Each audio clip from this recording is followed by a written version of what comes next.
give you some, or to provide some possible solution to fight pollution, plastic pollution in the agricultural and food sector. So it's the topic of my speech today. To start, I would like to come back on a brief history of this wonderful plastic packaging world. So since its emergence in 1915, plastic packaging has permitted to achieve incredible progresses in the field of food preservation. Packaging has a very high usage benefit by controlling mass transfer between external atmosphere and internal packaging one. It permits to preserve food from deterioration, extend food shelf life, and consequently, it permits to reduce food waste and loss. It has permitted to propose even more sophisticated and ultra-processed food products such as ready-to-eat food, snacking, confectionery. So you can see on this slide different iconic plastic packaging and their approximated birth date on the French market, and also end date for some of them, because single-use shopping bags are now banned in most of European countries. Okay. This plastic packaging has completely changed our daily life and way of food consumption. So we are all aware of that, but now we are fighting against plastic.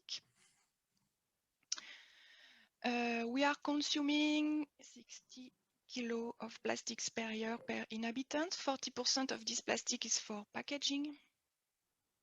And 90% of this plastic will be still on Earth after our own death, with all the problems of accumulation and contamination with micro and nanoplastic particles that we are all aware now. It has been already explained in the session of yesterday morning. Plastic requires more than 400 or 500 years to decompose in soil in the natural environment where it is accumulated. And this decomposition leads to persistent micro and nanoplastic particles that could diffuse in all living organisms. So it's the main big issue of plastic. So plastic is also largely used in agriculture, even if it's less amount than for packaging. So on this slide, you can see some example of mulching film that are used to improve plants growth, to avoid use of pesticides, to make irrigation more uniform, etc. Plastic is used also to wrap haystack or to help fruit ripening. Such for Valerie, sorry, Valerie. Yeah. Yes. Can you speak louder, please? Ah, okay, I will try. Maybe it's my microphone. Okay, thank you. I don't know how to. Is it better now? Yes. It's better. Okay. So yes, and last example of plastic in agriculture is to help fruit ripening with this example of bananas. So the main issue for agriculture is that collecting such plastic may be difficult, with a high risk of leakage into the environment, especially for mulching film that tend to disintegrate into pieces, small pieces during aging due to light oxidation, for instance, and can be carried out away by wind, animals, or simply let into the soil for long-term plastic pollution. Okay, so plastic in packaging and agriculture, to sum up, it's 25 million tons of plastic consumption per year in Europe. So this data is from 2020.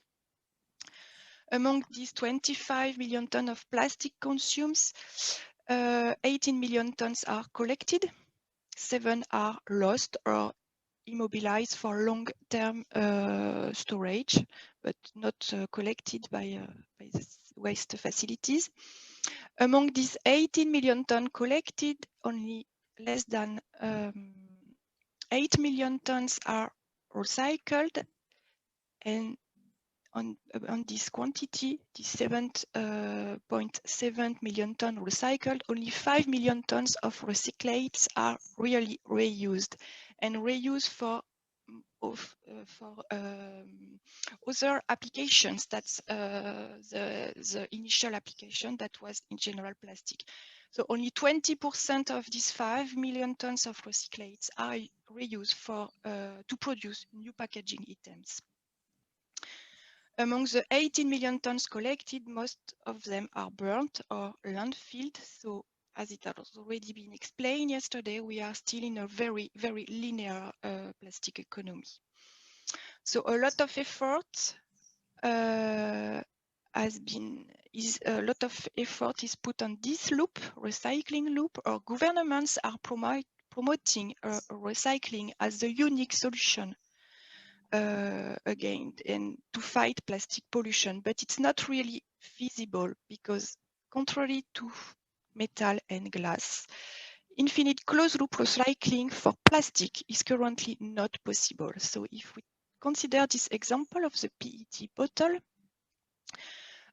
post-usage PET may be recycled once in certain condition, restrictive condition, to produce a new PET bottle.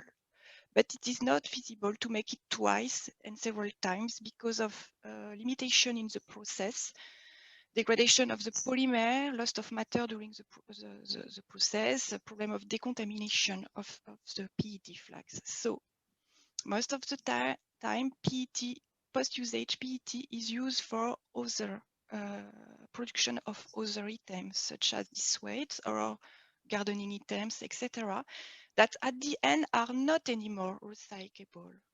So they will finish as waste.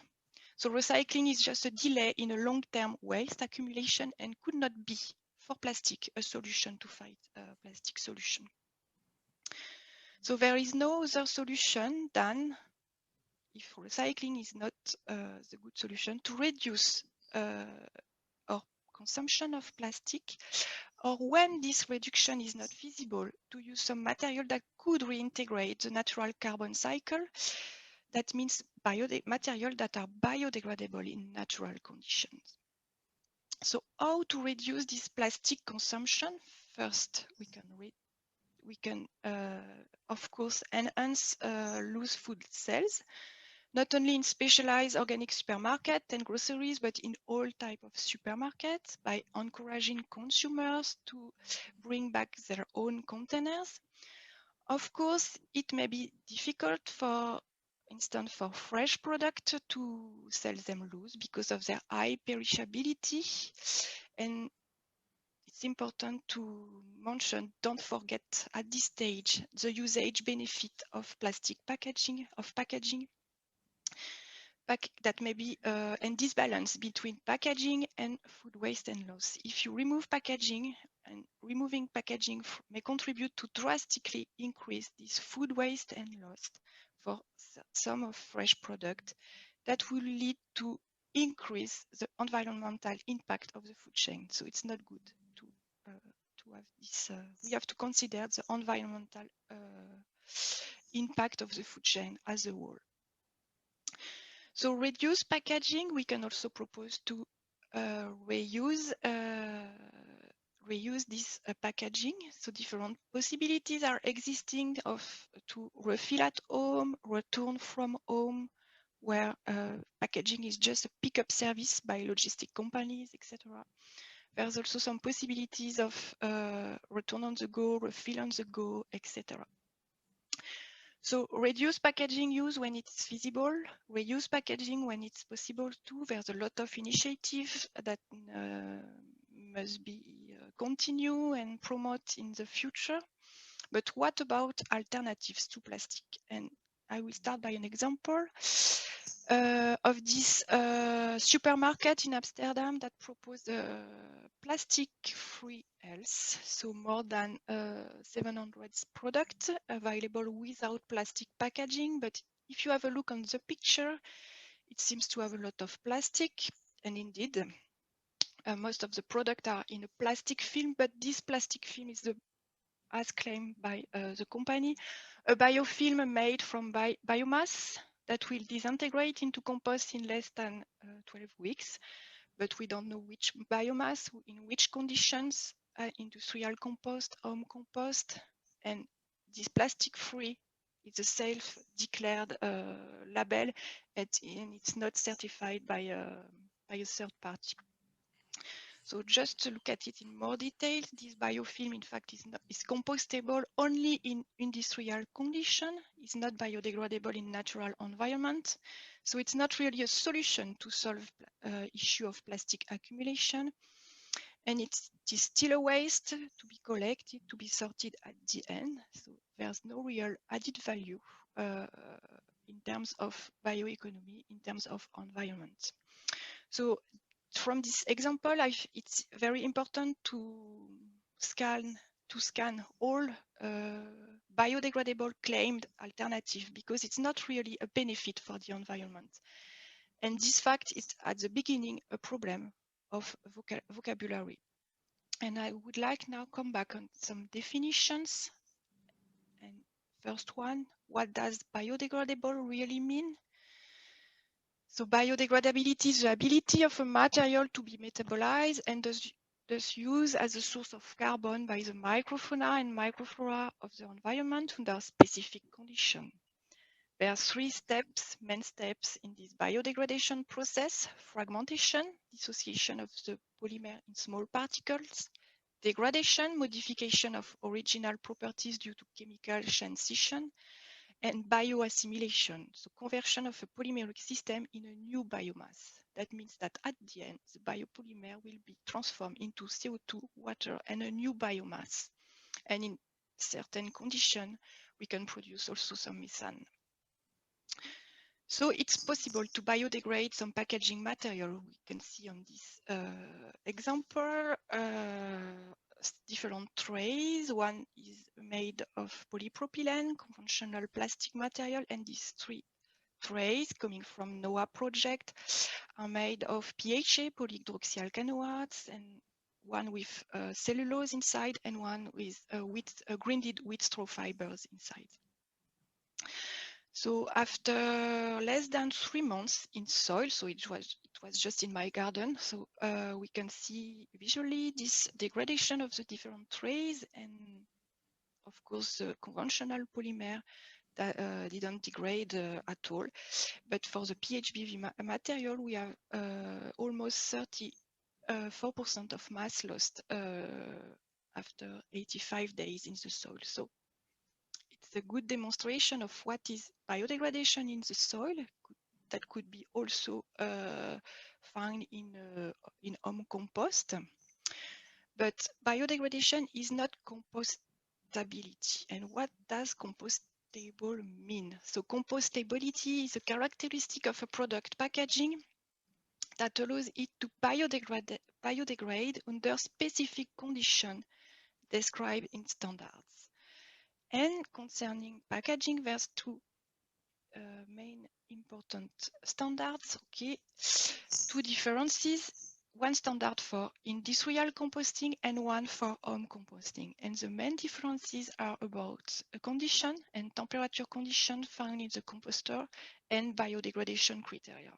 So in industrial composting, temperature required is 58 degrees in the compost, and degradation is more than 90% of biodegradation in less than 6 months. So this condition could not be found in your home composter, okay, only in industrial plants. And for home composting, the temperature is 28 degrees, and more than 90% of biodegradation should occur in less than 2 years. So it's two different, very different conditions, and a material that is fit for industrial composting may be not suitable for home composting. This is the difficulty of this compost. Third term of vocabulary that we have to precise, so the term biobase. So what does biobase mean? So biobase means that the material of or the product is partially or fully derived from biomass. But It's just a matter of resources, and that it doesn't mean that at the end the material will be biodegradable or compostable. For instance, we can produce some PET, bio-PET from corn, sugar cane, etc. But at the end, this bio-PET will be not biodegradable. So biosourced packaging does not mean biodegradable packaging. Compostable packaging does not mean home compostable. Compostable packaging is not automatically biodegradable in natural conditions and safe for the environment. So we have a complex vocabulary with a lot of ambiguities that leads to a misunderstanding by the consumers about what is really biodegradable or compostable. And these ambiguities about terminology has permitted the growth of, in the past, in the last 10 years, the growth of materials that are compostable but not biodegradable in soil. And it is this famous PLA, polylactic acid, that is only compostable in industrial conditions. It has conducted also to a lack of confidence into biodegradable material with some consequences. January 2021, ban of all single-use plastic in disposable tableware. It's a sub-directive in Europe, but including in this single-use plastic all biodegradable material. So it's a strong comeback of plastic as a consequence of this ban, because as you can see on this example, new disposable forks are 100% recyclable, but not recycled at all. Reusable, but who will reuse this plastic fork? I ask the question. And to fit to this multi-usage purpose, the quantity of plastic used to make a fork has been doubled. So it's just at the end more plastic used for the processing of this disposable tableware. So are there any really biodegradable alternatives? Yes, the answer is yes, hopefully. And the ideal biodegradable, biodegradable polymer must be fit to this circle. And the ideal biopolymer should be produced from biomass, of course, but not food and not feed, but from agri-food residues. This biopolymer must be well adapted to food preservation, of course, to preserve food, consumer safety and to permit to decrease food waste and loss. This polymer must be and could be, why not, reusable, recyclable, but at the end, in any case, must biodegrade in natural condition to close the loop of the natural carbon cycle, to produce carbon dioxide that will be reused by plants to produce a new biomass, and to produce new agri-food residues that will be used again for producing new packaging items. This is the philosophy of the NOAA project and what has been applied in NOAA, and that is also currently applied in other project initiatives, such as in GLOPAC or usable packaging, just to cite these two examples. Okay, and so PHA, polyhydroxyalkanoates, are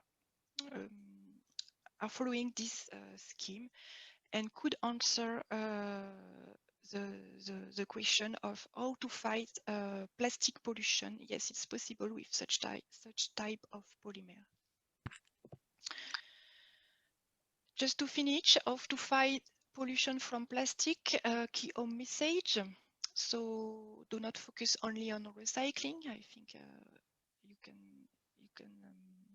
we have shown the limit of this recycling for plastic. Come back to simple and practical actions that everybody could apply, that are food loss cells, packaging free. Limit usage of plastic only when its usage benefit is well recognized, when we cannot do without it. Give priority to material really biodegradable in natural condition. Wood, cellulose, PHA, etc. Materials that may be closed loop recycle, that is glass, metal. For some reusable packaging, it could be interesting to have such a material. And of course, promote reuse of packaging. That's all for me.